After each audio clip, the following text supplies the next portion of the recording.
ప్రాజెక్టును చూస్తే ఏడుపు వచ్చింది. బాధ, ఆవేదన కలిగింది.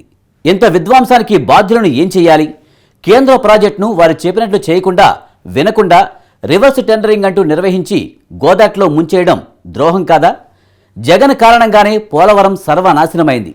ఇది పోలవరం ప్రాజెక్టుపై శ్వేతపత్రం విడుదల సందర్భంగా సీఎం చంద్రబాబు చేసిన వ్యాఖ్యలు, విమర్శలు.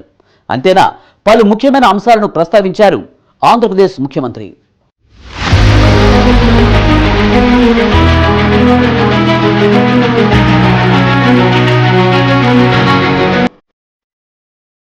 వైసీపీ హయాంలో వ్యవస్థలను విధ్వంసం చేస్తున్నారు. మేం అధికారంలోకి వస్తే ఒక్కో తప్పును బయటకు తీస్తాం, వివిధ అంశాలపై శ్వేతపత్రాలు విడుదల చేస్తామంటూ గతంలో ప్రకటించిన టీడీపీ కూటమి నేతలు ఆ దిశగా తొలి అడుగు వేశారు.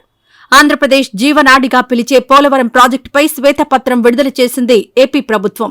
2014లో టీడీపీ పాలన ప్రారంభమైనప్పటి నుంచి 2019 వరకు ప్రాజెక్టు పనులు ఎలా జరిగాయి, ఆ తర్వాత 2019లో వైసీపీ ప్రభుత్వం వచ్చాక 2024 ఎన్నికల ముందు వరకు పరిస్థితి ఎలా ఉంది అన్నది పవర్ పాయింట్ ప్రెజెంటేషన్ రూపంలో వివరించారు సీఎం చంద్రబాబు.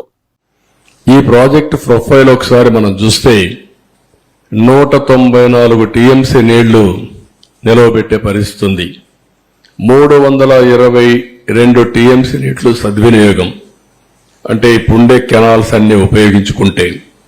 ఇంకా మనం గాని కరెక్ట్గా గాని ఆ కెనాల్స్ అవన్నీ ఇచ్చేస్తే సముద్రంలోకి పోయే నీళ్లు డైవర్ట్ చేయగలిగితే ఒక 500 లేకపోతే ఒక 700 టీఎంసీ నీళ్లు గాని డైవర్ట్ చేసుకుంటే రాష్ట్రంలో అన్ని ప్రాంతాల్లో అక్కడుండే నీరు ఇది కలుపుకుంటే కరువు అనే మాట ఉండదు. ఇది చాలా ముఖ్యమైన విషయం. 2 ప్రాజెక్టులు గాని మనం పూర్తి చేసుకుంటే విభజనలో జరిగిన అన్యాయాన్ని గాని మనం ఏ విధంగా నష్టపోయామో ఆ నష్టాన్ని పూడ్చుకునే అవకాశం ఉంటుంది.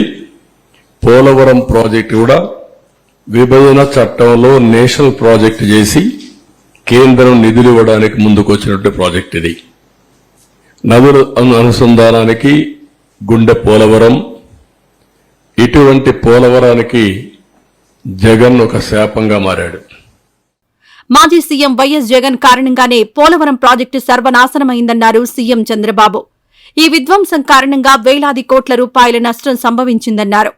పోలవరం ప్రాజెక్టు అథారిటీ చెప్పినా వినకుండా జగన్ ప్రభుత్వం కక్షతో వ్యవహరించి పాత కాంట్రాక్టర్ను తొలగించి కొత్తవారికి పనులు అప్పగించిందన్నారు. ఈ క్రమంలో సంవత్సరంన్నర పాటు పనులు ఎక్కడివక్కడ నిలిచిపోయాయని వెల్లడించారు. ఫలితంగా వరదలొచ్చి డయాఫ్రమ్ వాల్ కొట్టుకుపోయిందన్నారు చంద్రబాబు. ఎగువ దిగువ కాపర్ డ్యాంలు దెబ్బతిన్నాయని, గైడ్ బండ్ కుంగిపోయిందన్నారు. రివర్స్ టెండరింగ్ ద్వారా 628 కోట్ల మేర ఆదా చేశామని నాటి వైసీపీ ప్రభుత్వం చెప్పినా మేఘా సంస్థకు అదనపు పనులు అప్పగించడం వల్ల 2268 కోట్ల మేర అదనపు భారం పడిన విషయాన్ని గుర్తు చేశారు ముఖ్యమంత్రి. ఏదైతే ఒక వ్యక్తి చేతగానితనం కావచ్చు, అహంభావం కావచ్చు, లేకుంటే అధికార దుర్వినియోగం కావచ్చు, ఏదైనా అనుకోవచ్చు, ఏ విధంగా చేశాడో మీరు చూస్తే ముఖ్యమంత్రిని వెంటనే స్టడీ చేయకుండా ప్రమాణ స్వీకారం చేసిన రోజునే పనులు నిలిపేశాడు. అది ఘోరాతి ఘోరం, చరిత్ర క్షమించాలని నేరం. 20 ఆగస్టులో వచ్చిన వరదల్లో డయాఫ్రమ్ వాల్ దెబ్బతిందని హైదరాబాద్ ఐఐటి నిపుణులు రిపోర్ట్ ఇచ్చారు. కాఫర్ డ్యాం గ్యాపులు పూర్తిగా చేయకపోవడమే కారణం కూడా చాలా స్పష్టంగా చెప్పారు. డయాఫ్రమ్ వాల్ దెబ్బతిన్న 2 ఏళ్ల తర్వాత తెలుసుకున్నటువంటి ఒక బ్లైండ్ గా, అంటే వీళ్ళు ఎక్కడ పడుకున్నారో ఏం చేశారో తెలియని పరిస్థితి 2 ఇయర్స్ తర్వాత మెలుకునే పరిస్థితికి వచ్చింది. మనం అందరికి కూడా డార్క్ లో ఉన్నాం, ఎవరికీ తెలియదు ఆ ప్రాజెక్ట్ ఏమైందని కూడా. అలాంటి పరిస్థితులు తీసుకొచ్చే పరిస్థితికి వచ్చారు. డయాఫ్రమ్ వాల్ ను గతంలో 436 కోట్లతో నిర్మించగా ఇప్పుడు దానికి మరమ్మతులు చేయాలా లేదంటే కొత్తది కట్టాలా అన్నది తేల్చేందుకే నిపుణుల కమిటీకి ఏడాది పాటు సమయం పట్టేలా ఉందన్నారు సీఎం చంద్రబాబు. ఆ తర్వాత ప్రాజెక్టు నిర్మాణానికి 4 ఏళ్లు పడుతుందన్నారు. జగన్ పాలన కారణంగా ప్రాజెక్టు నిర్మాణ సమయంలో 4 ఏళ్ల కాలం వృధా అయిందని, ఇప్పుడు మరో 4 ఏళ్లు పట్టడం వల్ల మొత్తంగా 8 ఏళ్లు వృధా అని వ్యాఖ్యానించారు చంద్రబాబు. అంతేకాదు 55,656 కోట్ల మేర సవరించిన ప్రాజెక్టు అంచనాలకు కేంద్రం ఇంకా ఆమోదమే తెలపలేదన్నారు. ఈ ఖర్చులన్నీ ఇచ్చేలా కేంద్రాన్ని ఒప్పించడమే అతిపెద్ద సవాలంటూ చెప్పుకొచ్చారు చంద్రబాబు. ఈరోజు డయాఫ్రమ్ వాల్ 3 మేజర్ డ్యామేజ్ జరిగాయి. కాంక్రీట్ వర్క్లు మాత్రం స్పిల్వే మిగిలింది, డయాఫామ్ వాల్ డ్యామేజ్ అయింది. ఇంకొక పక్కన కాఫర్ డ్యాములు up stream down stream 2 damage అయినాయి. 3వది గైడ్ బండ్ డ్యామేజ్ అయింది. గ్యాప్ 1 ఏదైతే ఉందో ఈసీఆర్ఎఫ్ డ్యామ్కి వచ్చేది అది కూడా సగం 3/4 కొట్టుకోబోయే పరిస్థితికి వచ్చింది. ఇప్పుడు ఎంత డ్యామేజ్ జరిగిందంటే డయాఫామ్ వాల్ 2018లో 436 కోట్లకు పూర్తి చేశాం. ఇప్పుడు డయాఫామ్ వాల్ రిపేర్ల కోసం కొన్ని రింగ్ బండ్లేసి అక్కడెక్కడ 3-4 ప్లేసుల్లో 33% రిపేర్లు చేయాలి. దాని ఖర్చు 447 కోట్లు. అది రిపేర్ చేస్తాం. అప్పటికి పర్మనెంట్ గా సొల్యూషన్ వచ్చిందంటే మేము చెప్పలేమంటున్నారు. అది కాకుండా ప్యారలల్ గా ఇంకొక కొత్త డయాఫామ్ వాల్ కట్టాలంటే 990 కోట్లు. ఇక ఖర్చుల పరంగా చూస్తే కొత్త డయాఫ్రామ్ వాల్ కట్టాల్సిన పరిస్థితే వస్తే 1000 కోట్ల వరకు ఖర్చవుతుందన్నారు చంద్రబాబు. దాంతో పాటు కాపర్ డ్యాంలు, గైడ్ బండ్ల మరమ్మతులకు 4900 కోట్ల వరకు చెల్లించాల్సి ఉంటుందన్నారు. ఇక విద్యుత్ ప్రాజెక్టులు సకాలంలో పూర్తి చేయకపోవడంతో 3000 కోట్ల మేర నష్టం జరిగిందన్నారు. ఇప్పటికే 2019 నాటికి ప్రాజెక్టు సవరించిన వ్యయం 55,656 కోట్లు కాగా ద్రవ్యోల్బణం ఒక 38% కూడా కలుపుకుంటే మరో 15,000 కోట్ల భారం పడుతుందన్నారు ఏపీ సీఎం. ప్రాజెక్టు నిర్మాణంలో జాప్యం కారణంగా నీరు ఇవ్వకపోవడంతో రైతులు నష్టపోయింది 45,000 కోట్లుగా ప్రభుత్వం లెక్కలు వేసింది. మొత్తంగా జగన్ కారణంగా 68,000 కోట్ల వరకు నష్టం జరిగినట్లుగా టీడీపీ కూటమి ప్రభుత్వం లెక్కలేసింది. మళ్లీ 2 సీజన్లు కావాలి. అది కూడా సక్రమంగా చేస్తే 2 లేకపోతే 3-4 సీజన్లు అవుతుంది. అంటే 3-4 సీజన్లు డయాఫామ్ వాల్ కట్టాలి. దానిపైన కాఫర్ డ్యాములు ఉన్న ప్రాబ్లమ్స్ ఉన్నాయి. దానిపైన ఈసీఆర్ఎఫ్ కట్టాలి. ప్రాజెక్టు పూర్తి కావాలి. ఒక మూర్ఖత్వంతో చేసిన పనికి దానికి కూడా ఇంకొకటి కూడా సీపేజీ అరికట్టడానికి ఖర్చు ఎంత అవుతుందో సమయం ఎంత అవుతుందో అంచనాలు వేయలేకపోతున్నారు. ఇక్కడ 2 ఉన్నాయి. ఒక పక్క ఇవన్నీ diaphragm wall, upper coffer dam, lower coffer dam. Next slide చూపి. ఇక్కడ మీరు చూడండి ప్రాజెక్టు ఎంత అతలాకుతలం అయిపోయిందో మీరు చూడండి. మొత్తం ప్రాజెక్టు భౌగోళిక పరిస్థితులే మారిపోయినాయి. ఎందుకు మారిపోయినాయంటే ఈ 15 నెలల సమయంలో ఇక్కడ కొద్దిగా గ్యాప్ ఉంటే దాన్ని పూర్తి చేయకపోయే కొందికి ఆగస్టులో వరద నీరు వచ్చింది. ఇక్కడి నుంచే నీళ్లు వెళ్ళాలి. ఆ ఒత్తిడి పెరిగింది.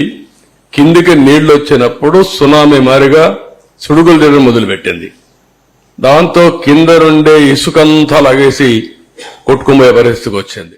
పోలవరం ప్రాజెక్టు టీడీపీ హయాంలో 72% పూర్తయితే జగన్ ప్రభుత్వం వచ్చిన తర్వాత కేవలం 3.84% పనులు మాత్రమే జరిగాయన్నారు చంద్రబాబు. కేంద్రం ఇచ్చిన నిధుల్లోనూ 3,385 కోట్లను జగన్ సర్కార్ దారి మళ్లించిందని ఆరోపించారు ఏపీ సీఎం. మొత్తంగా టీడీపీ హయాంలో 11,762 కోట్ల విలువైన పనులు చేస్తే జగన్ పాలనలో కేవలం 4,167 కోట్ల రూపాయల మేర పనులు మాత్రమే జరిగాయన్నారు. ఇక్కడ మీరు చూస్తే ప్రోగ్రెస్ రిపోర్ట్లు మీరు చూస్తే ఖర్చు 11,722 కోట్ల రూపాయలు తెలుగుదేశం పార్టీ హయాంలో. వీళ్లు ఖర్చు పెట్టింది 4,100 కోట్లు. 72% అయితే 3.84% పనులు పూర్తి చేశారు, పెంచారు. కేంద్రం నిధులు ₹1 కూడా దారి మళ్లించలేదు. కేంద్రం ఇచ్చిన డబ్బులు మేమున్నప్పుడు 4,000 కోట్ల రూపాయలు మనం పెట్టి పనులు చేశాం. ఆ 4,000 కోట్లు రియంబర్స్ చేశారు. అదనంగా అయిందానికి డబ్బులు ఇచ్చారు. ఇచ్చిన డబ్బుల్లో 3,345 కోట్లు వేరేదని డైవర్ట్ చేశారు. నిధులు కొరత కూడా ఒకటి తీసుకొచ్చాడు. మళ్ళీ ఎక్కడ పెట్టాడో ఏం తెలియదు కానీ మొత్తం డైవర్ట్. ఇలాంటి ప్రాజెక్టులో తెలుగుదేశం పార్టీలో స్టేట్ ఫండ్స్ పెట్టి ప్రాజెక్టు పూర్తి చేస్తే ఇతను వాళ్ళిచ్చిన డబ్బులు డైవర్ట్ చేసే పరిస్థితికి వచ్చాడు. ఇది మీకు ఒక ఐడియాకి 4,908 కోట్ల రూపాయలు ఖర్చు పెట్టి పోలవరానికి మనం ప్రాధాన్యత ఇచ్చాం. వాళ్ళు డబ్బులు ఇవ్వకపోయినా ప్రాజెక్టు ఆగకుండా పోయాం. వీళ్ళు వస్తానే 3,347 కోట్లు వాళ్ళు ఇచ్చిన డబ్బులను డైవర్ట్ చేశారు. ప్రాజెక్టు నిర్వాసితులను సైతం వైసీపీ ప్రభుత్వం మోసం చేసిందని ఆరోపించారు ఏపీ సీఎం చంద్రబాబు. ఎకరానికి 19 లక్షల రూపాయలు ఇస్తామని చెప్పి 4 ఏళ్లలో ఒక్కరికి కూడా ఇవ్వలేదన్నారు. పైగా గతంలో భూమి ఇచ్చిన వారికి అదనంగా 5 లక్షలు ఒక్కొక్కరికి ఇస్తామని చెప్పిన విషయాన్ని ప్రస్తావించిన ముఖ్యమంత్రి ఆ పని చేయలేదన్నారు. పరిహారం ఇవ్వకపోగా లబ్ధిదారుల జాబితాలు మార్చి అక్రమాలకు పాల్పడ్డారంటూ ఆరోపణలు గుప్పించారు చంద్రబాబు. ఇవన్నీ మీరు చూస్తే ఎన్నో హామీలు ఇచ్చాడు. ఎకరాకు 19 లక్షలు ఇస్తా అన్నాడు, ₹1 ఇవ్వాల. ఎకరాకి అదనంగా 5 ల్యాండ్ అక్విజిషన్ అయిన వాళ్ళు కూడా 5 లక్షలు ఇస్తా అన్నాడు, ₹1 ఇవ్వాల. ఇంకో పక్క సకల వసతులతో పునరావాస కాలనీలు కడతా అన్నాడు. తెలుగుదేశం పార్టీ కట్టిన ఇళ్లు తప్ప ఒక్క ఇల్లు కొత్తగా నిర్మాణం చేసిన పరిస్థితి లేదు. అంటే ఎన్ని అబద్దాలు చెప్పాలో ఓట్ల కోసం అన్ని అబద్దాలు చెప్పి వచ్చిన తర్వాత తప్పించుకోవడం అనేది ఇది ఒక ఉదాహరణ మాత్రం. ఈరోజు నేను ముందే చెప్పాను, 4,114 కోట్ల రూపాయలు పునరావాసానికి ఖర్చు పెడితే one of the best model colonies నిర్మాణం చేశాం. ఎక్సలెంట్ ఇన్ఫ్రాస్ట్రక్చర్ పెట్టాం. అవన్నీ ఎక్కడికక్కడ వదిలేసే పరిస్థితికి వచ్చారు. పోలవరం విధ్వంసంపై ప్రజల్లో చర్చ జరగాలన్నారు సీఎం చంద్రబాబు. అయితే అన్ని సవాళ్లను అధిగమించి కేంద్రం సాయంతో ఒక్కో సమస్యను పరిష్కరిస్తూ ముందుకెళ్తామని చెప్పారు. అంతర్జాతీయ నిపుణులు, దేశీయ ఐటీ నిపుణులు, కేంద్ర జల సంఘం, కేంద్ర ప్రభుత్వ సహకారంతో సవాళ్లను అధిగమిస్తామని విశ్వాసం వ్యక్తం చేశారు ఏపీ సీఎం. 2028 జూన్ నాటికి తొలిదశ పూర్తి చేస్తామని ఆశాభావం వ్యక్తం చేశారు. ఇప్పుడు ఈ ప్రాజెక్టుకి ఏ పరిస్థితి వచ్చిందంటే కేంద్రం ఇంటర్నేషనల్ ఎక్స్పర్ట్స్ ఇన్వైట్ చేసింది. మొన్నే ఒక జీవో ఇష్యూ చేశారు.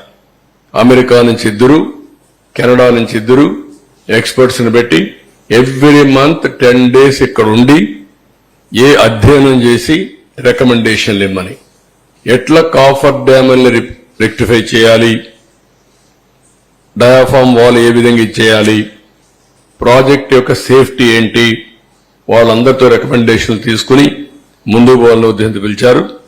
కాబట్టి ఇంటర్నేషనల్ ఎక్స్పర్ట్స్ కూడా పెట్టి వీళ్ళు వాళ్ళు కూర్చొని, ఎందుకంటే బిగ్ ఇష్యూ సేఫ్టీ ఇష్యూ, అలాంటి సేఫ్టీ ఇష్యూస్ కాంప్రమైజ్ అయితే ఇబ్బంది వస్తుందనే ఉద్దేశంతో వీళ్ళందరినీ పిలిచారు. వాళ్ళందరూ వచ్చిన తర్వాత ఒక అవగాహన వస్తుంది. తర్వాత ఏం చేయాలో మనం ఆలోచించడానికి ఒక ఇది వస్తుంది.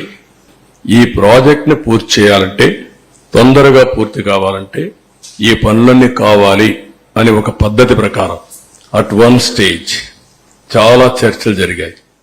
రాష్ట్రాన్ని అన్ని రంగాల్లో ముందుకు తీసుకెళ్లే విషయంలో అందరూ భాగస్వాములు కావాలని కోరారు ఏపీ సీఎం చంద్రబాబు. వైసీపీ విధ్వంసంపై మొత్తం 7 శ్వేతపత్రాలు ఇస్తామన్న ఆయన 25 రోజుల్లోనే వీటన్నింటినీ ప్రజల ముందుంచుతామన్నారు. క్రమశిక్షణతో పనిచేసి రాష్ట్రాన్ని కాపాడుకుంటామన్నారు ఏపీ ముఖ్యమంత్రి చంద్రబాబు.